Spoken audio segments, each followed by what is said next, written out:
Ne sois pas envieux des hommes pervers et ne désire pas leur compagnie.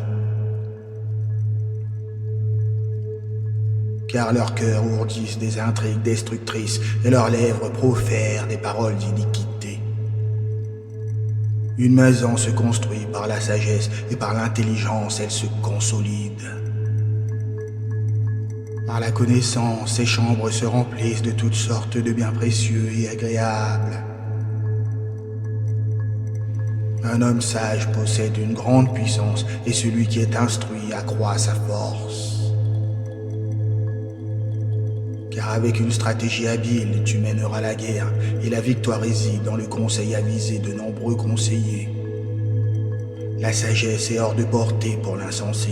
À la porte de la ville, il n'ouvrira pas la bouche. Celui qui trame le mal est appelé un scélérat. La pensée insensée n'est que péché, et le moqueur est une abomination pour les hommes. Si tu fléchis au jour de l'adversité, ta force est bien faible. Sauve ceux que l'on traîne vers la mort et retiens ceux que l'on conduit au supplice. Si tu dis « Ah, nous ne savions pas », celui qui pèse les cœurs ne le voit-il pas? Celui qui veille sur ton âme ne connaît-il pas? Et ne rendra-t-il pas chacun selon ses actions?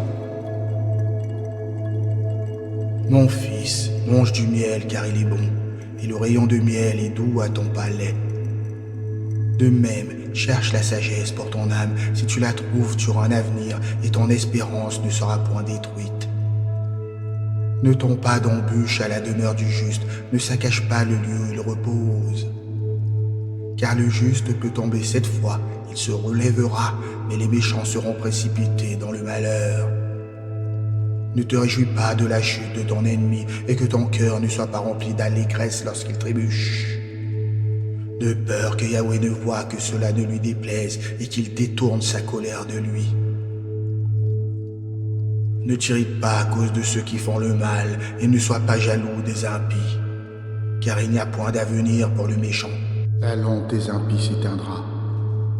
Mon fils, crains Yahweh le roi, ne te mêle pas aux hommes rebelles. Car leur ruine viendra soudainement, et qui connaît les calamités qu'ils attireront sur eux. Voici encore des paroles des sages, il n'est pas bon d'avoir des préférences dans les jugements. Celui qui dit aux méchants, tu es juste, les peuples le maudissent et les nations l'exècrent. Mais ceux qui les condamnent trouveront la faveur et une bénédiction viendra sur eux. Celui qui donne une réponse juste donne un baiser sur les lèvres. Prépare ton ouvrage dehors, mets en ordre tes champs, puis tu bâtiras ta maison. Ne témoigne pas sans motif contre ton prochain. Voudrais-tu séduire par tes lèvres? Ne dis pas, je lui ferai comme il m'a fait. Je rendrai à chacun selon ses œuvres.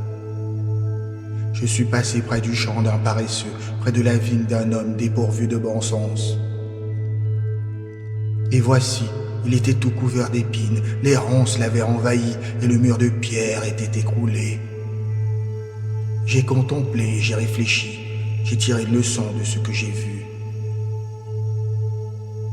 Un peu de sommeil, un peu d'assoupissement, un peu croiser les mains pour se reposer. Et la pauvreté te surprendra comme un rôdeur et le besoin comme un brigand en armes.